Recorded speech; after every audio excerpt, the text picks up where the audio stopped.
What's good, YouTube? Welcome back to the channel, guys. So let's talk about Jake Laravia in today's video. Jake Laravia has been getting a lot of buzz from a lot of Lakers fans and Lakers Twitter and stuff like that. Could he possibly be a starter for the Lakers in 2025-26 season? I'm gonna let you guys know my opinions, and if he was to start, it will be for Rui Hachimura, in my opinion. I'm gonna choose who I believe is gonna be the starter for this currently constructed team this coming season. Who would I choose out of Jake Laravia and Rui Hachimura? I'm gonna choose those. I'm gonna choose who I think will be the starter. But before we hop into today's video, y'all be sure to drop a like and subscribe to the channel. I appreciate all the love recently on the channel, man. Thank y'all so much. I really do appreciate it. But so Jake Laravia, guys, this guy is an extremely talented player. There were a lot of fans of the Kings fan base, Memphis Grizzlies fan base. They were upset when these teams got rid of Jake Laravia because he's definitely not a perfect player. But the potential that this kid has at the age that he's only 23 years old. He's 6'8", he can shoot the three, he can play defense. He's improved defensively from 2024 season to last season, 2025 season. I'm going to show you guys an advanced metric for him defensively that's going to blow your mind. He's a 40% three-point shooter as well. He has all of the tools to be a starter for this team, but I don't know if I would start him over a guy like Rui Hachimura. I'm going to hop into these analytics, and I'm going to show you guys how I feel about Jake Laravia. Now, Jake Laravia, 6'8", 235 pounds. He got a long wingspan. He can shoot the three ball at a very, very high rate. 37% for his career, but last season he was 42%. The reason why he's 37% for his career, which is still above league average at 35%. The first couple seasons in the league, he did not shoot a high clip from three-point range. He shot 34%, which is below league average, and he shot 34% again, which is not terrible. Like, that's not horrible for a three-point shooter, but it's just not good either. You know what I'm saying? But the last couple seasons, he shot 42% and he shot 44% from three in Memphis. At a 47 game clip, playing 21 minutes a game as well. 44% from three, almost 45. That is insane. That is insane on 2 attempts a game, which is not nothing crazy. But at the same time, he's going to get a lot more opportunities with this Lakers team because he's going to get more wide open opportunities.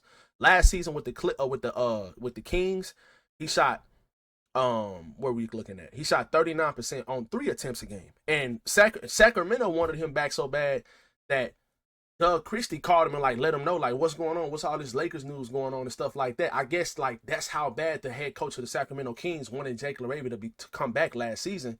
I mean, to come back this season and sign a deal with the Kings, because he wanted him back.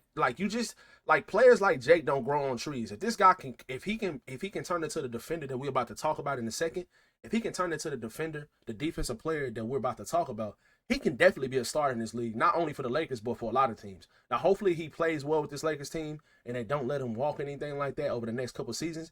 But his deal is a 2-year, $12 million deal, and he doesn't have a player option or a team option, nothing like that. So he's going to be here for the next 2 seasons. Now, next season, they might extend him if he plays well this season.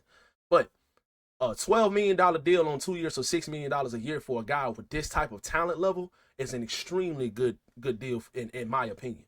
So let's go ahead and hop into it. And before we look at these defensive metrics, guys, I want to show you what Marcus Smart had to say about Jake Laravia, because Marcus did play with him the last 2 seasons when he was in Memphis.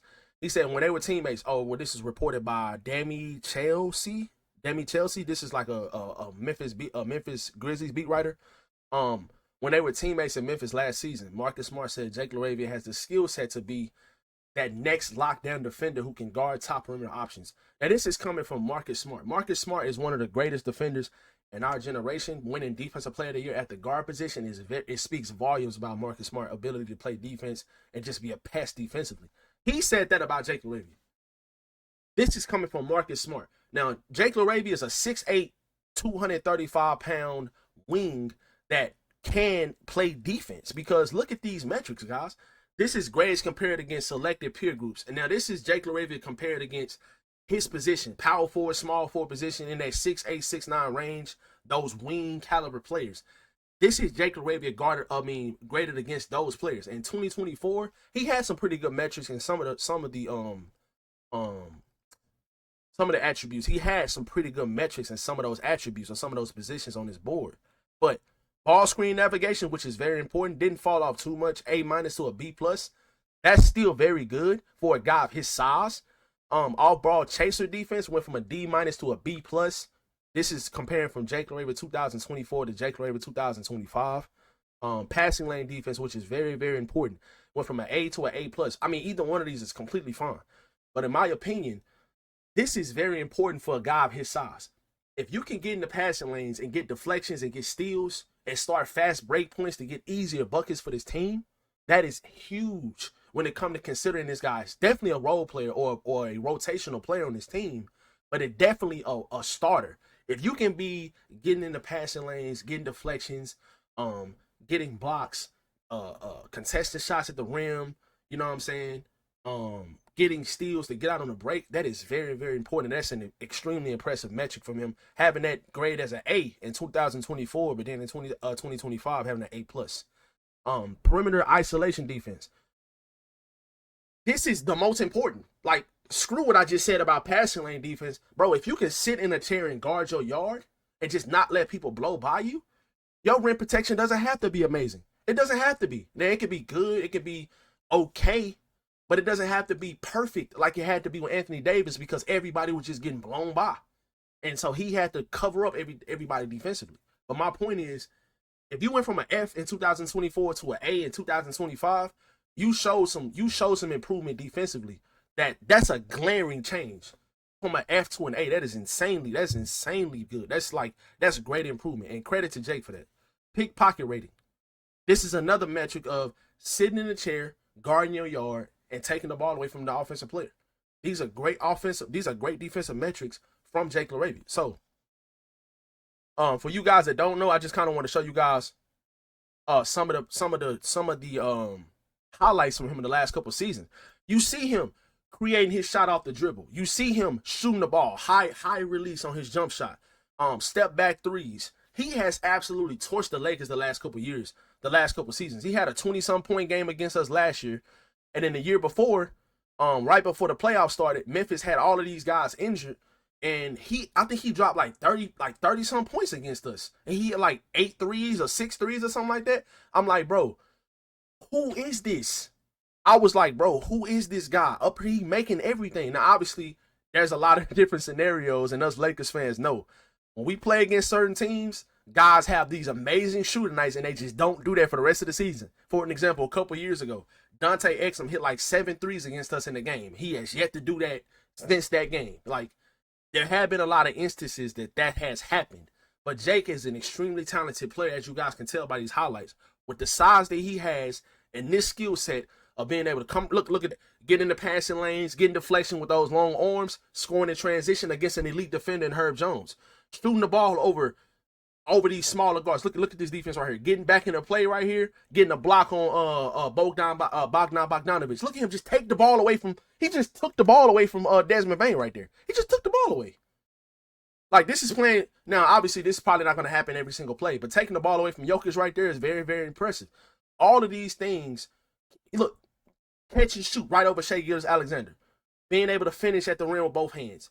Coming around screens, backdoor cuts. These things are very, very impressive, and you're going to get a lot of open shots. Another steal from taking the ball away from Nikola Jokic. Coming off a screen right there, coming off a down screen, coming out, shooting a three.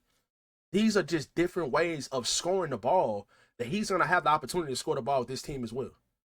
This kid is extremely impressive, and I love his game. Now, do I think that would I start Jake Laravia over Rui Hachimura? I'm going to reset these highlights right quick so y'all can just see something while I'm talking. But am I going to start this guy with Rui Hachimura? Probably not. And the reason why is because Rui, with the currently constructed team that we have. Now, if we trade for a guy like Andrew Wiggins or Aaron Neesmith or Matisse Thybulle, maybe we'll have a little bit more of a conversation about Rui not starting. But I think currently, right now, I think Jake Laravia will be your 7th or 8th man in your rotation. And he will definitely be a rotation guy on this team. Maybe he might even be the 6th man with this current. No, he's not going to be 6th man. I forgot about Marcus Smart. But with this current team, he's definitely going to be a rotation piece, playing about 15, 18 minutes a night at the least. And I think that Jake Laravia is going to have a really good year this year. I think he might have a career season. He's going to be able to really show guys that he can play this game at a high level as a role player. And that doesn't necessarily mean he's going to go out there and average 15 points a game. But if you can play solid defense nightly, And if you can be able to get in the passing lane, score, shoot the three ball, make some open shots because you're gonna get plenty of them, then I think he would definitely be a rotational player on this team. Now, I don't think he's going to be the starter. If he is the starter, that is amazing because that means he is playing phenomenal in training camp and preseason, and he's really showed the coaching staff something that we don't see in him right now to where he's going to be starting. That's amazing because right now I do think he's going to be a rotational player. I do think he's going to play minutes a lot on his team, and I think he's going to have a good season. I think it was a very underrated pickup of us signing him on the opening day of free agency because there were some teams out there that was really going after him, and he signed with the Lakers within the first hour of free agency. Now, I think Rui Hachimura is still going to be the starter on this team currently constructed, unless it's Marcus Smart. I think Marcus Smart or Rui Hachimura should be the favorite starters on this team in that 3 position. If you at the small forward position, I think those 2 guys should be the favorites to start. Me personally, I probably would start Marcus Smart, so I have a more defensive minded point of attack defender around your 2-star players or 3, whatever you want to say, if you want to call Austin Reeves a star. But just in general, guys, that's my opinion on Jake Laravia, man. I am extremely excited to watch Jake play this season. I got a lot of faith in this kid, man. Like watching him over the last couple years and us getting him the first day of free agency. I know a lot of people don't know about him, but you will know Jake. I almost said Jake Ferguson. You will know Jake Laravia this season for sure because I really do think he's going to have a good season. Let me know how you guys feel about this in the comment section below. Would you guys start Jake Laravia or would you want to start Rui Hachimura or Marcus Smart? Who should be the starting 3 on this team? But I'm extremely excited about Jake Laravia, Lakers Nation. I hope you guys enjoyed today's video. If y'all do, y'all be sure to drop a like and subscribe to the channel. And I will catch you guys in the next one. Peace.